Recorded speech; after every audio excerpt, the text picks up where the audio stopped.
Last part में हमने देखा था कि मेई सिनोंग सिल्वरमैन और उसके सोल्जर्स के रास्ते में आकर के उन्हें रोक देती है, जिसके बाद वह अपनी ब्रूटल स्ट्रेंथ और टेक्निक का शो ऑफ करते हुए उसके सामने पहुंचती है। तब सिल्वरमैन उससे फाइट करने लगता है, लेकिन हम देखते हैं कि इसी बीच वहां पर जीवू आ जाता है, जो मार्स स्टोन को वहां से ले जाने के लिए तैयार हो गया था। अब इस पार्ट के स्टार्टिंग में हम देखते हैं कि सिल्वरमैन मेई सिनोंग से जल्दी से फाइट करके खुद को थोड़ी देर के लिए फ्री करता है और सोल्जर्स को जीवू के ऊपर अटैक करने का ऑर्डर देता है। तब हम देखते हैं कि उसके सोल्जर्स ढेर सारे तीरों को एक साथ जीवू के ऊपर छोड़ते हैं, लेकिन जीवू अचानक से अपने गोल्डन रोज का इस्तेमाल करके उससे बहुत ही तेज लाइट को बाहर निकालता है, जिसके बाद हमें दिखाते हैं कि पलक झपकते ही जीवू इतनी देर में सारे तीरों को डॉज कर चुका होता है। इधर उसे देख करके टियानहू कहता है कि मुझे जीवू को यहाँ पर देख करके कोई हैरानी नहीं हो रही है, लेकिन जोंग कहता है कि मुझे यकीन नहीं हो रहा है कि मास्टर जूजिया ने इतने पावरफुल लोगों को अपने साथ मिला लिया है। तब टियानहू कहता है कि बूढ़े मास्टर जूजिया हमेशा एक साधु की तरह रहना पसंद करते हैं, लेकिन फिर भी उसने पूरे जियांगू में कई सारे दोस्त बनाए हैं। इधर जनरल हान का सोल्जर जनरल हान को बताता है कि जीवू एक्चुअल में चू एम्पायर से बिलोंग करता है, लेकिन चू एम्पायर के खत्म हो जाने के बाद वह एक चोर बन गया, जिसके बाद उसके चोरी की कहानियां पूरे 6 के 6 राज्यों में फैल गई। वहीं लोग कहते हैं कि वह अमीर और पावरफुल लोगों को लूट करके गरीबों की मदद करता है, जिसकी वजह से वह साधारण लोगों का एक हीरो है।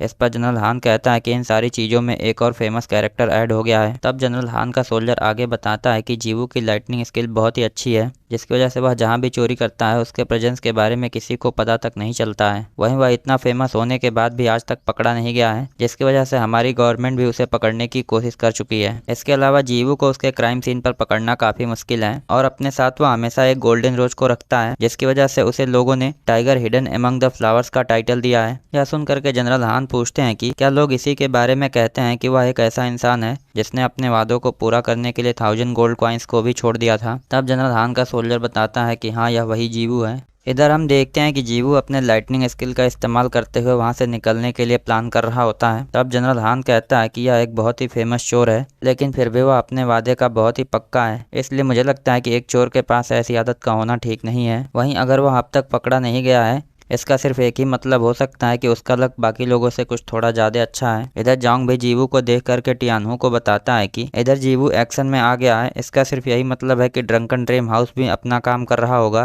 तब टियानहू कहता है कि मैं अपने सारे ओपोनेंट्स को बहुत ही अच्छे से वेलकम करना चाहता हूँ, क्योंकि वे सभी मेरे आगे अभी बहुत ही कमजोर हैं। यह सुन करके जोंग अपने आदमियों से मेई सेनोंग को सिग्नल भेजने के लिए कहता है। इस पर हम देखते हैं कि फाइट करते हुए मेई सेनोंग को अचानक से कहीं से फ्लैश लाइट दिखाई देती है, जिस पर वह अचानक से सिल्वरमैन को छोड़ करके जाते हुए कहती है कि मेरे ख्याल से आज तुम्हारा लक काफी अच्छा है। इधर ऐसा होने के बाद जीवू सिल्वरमैन से कहता है कि क्या तुम अपनी फाइट को खत्म कर चुके हो। इधर जनरल हान का सोल्जर जीवू के लास्ट इंसिडेंट्स के बारे में बता देता है कि जीवू ने अभी अपनी उस चोरी को कंप्लीट नहीं किया है, जिसके अलावा अभी तक हमें जीवू के ओरिजिन स्टोरी के बारे में कुछ भी नहीं पता है। इस पर हम देखते हैं कि यह सुन करके जनरल हान सोचता है कि मुझे जीवू और उसकी लास्ट चोरी के बारे में पता करना होगा, क्योंकि मुझे लगता है कि यह जरूर लॉर्ड चोंगपिंग से रिलेटेड है। इधर सिल्वरमैन जीवू को देख करके कहता है कि क्या तुम चोरी करना बंद नहीं कर सकते हो। यह सुन करके जीवू कहता है कि मैं इसे तुम्हारे सामने से ले करके जा रहा हूँ, इसलिए तुम इसे चोरी नहीं कह सकते हो। तब हम देखते हैं कि यह सुनते ही सिल्वरमैन अपनी 4 एरोस को एक साथ छोड़ता है,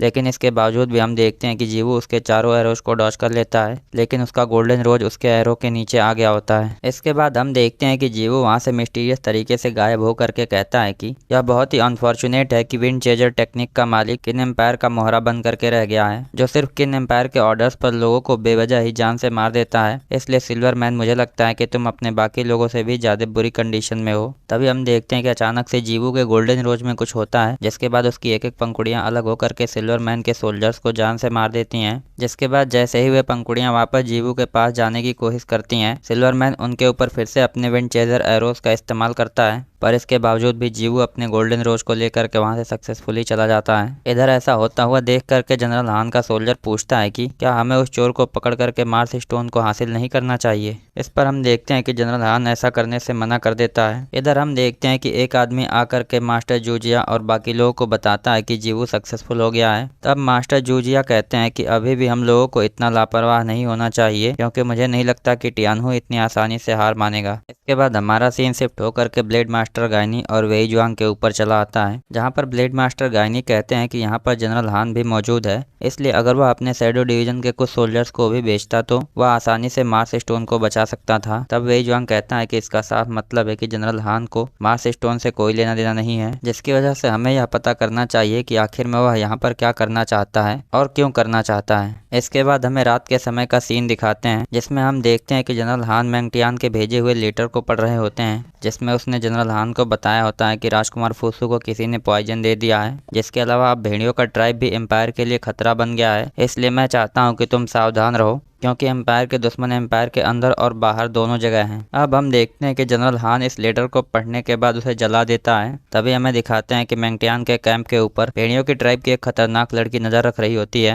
वहीं मैंगटियान का एक सोल्जर आकर के उन्हें बताता है कि अब राजकुमार फुसू को होश आ गया है। अब हम देखते हैं कि मैंगटियान राजकुमार फुसू के पास उन्हें देखने के लिए चला आता है। वहीं हम देखते हैं कि राजकुमार फुसू का ख्याल रखने वाली लड़की वही होती है जिसे मैंगटियान ने बॉर्डर्स पर आते टाइम बचाया था। इधर राजकुमार फुसू मैंगटियान को वहां पर देख करके उठने की कोशिश करता है, पर मैंगटियान राजकुमार फुसू को आराम करने के लिए कहता है, क्योंकि राजकुमार फुसू की हालत अभी भी कुछ ज्यादा ठीक नहीं हुई होती है। जिसे देख करके मैंगटियान वहाँ के डॉक्टर से बाहर जा करके पूछता है क्या राजकुमार फुसू के अंदर कोई भी इम्प्रूवमेंट है। तब हम देखते हैं कि राजकुमार फुसू का डॉक्टर इस बात पर मना कर देता है। इसी के साथ हमारा यह एपिसोड यहीं पर एंड होता है। I hope you guys like this video and subscribe my channel. और अगर आपने लास्ट पार्ट ना देखा हो तो लेफ्ट वाली वीडियो पर क्लिक करके देख सकते हैं।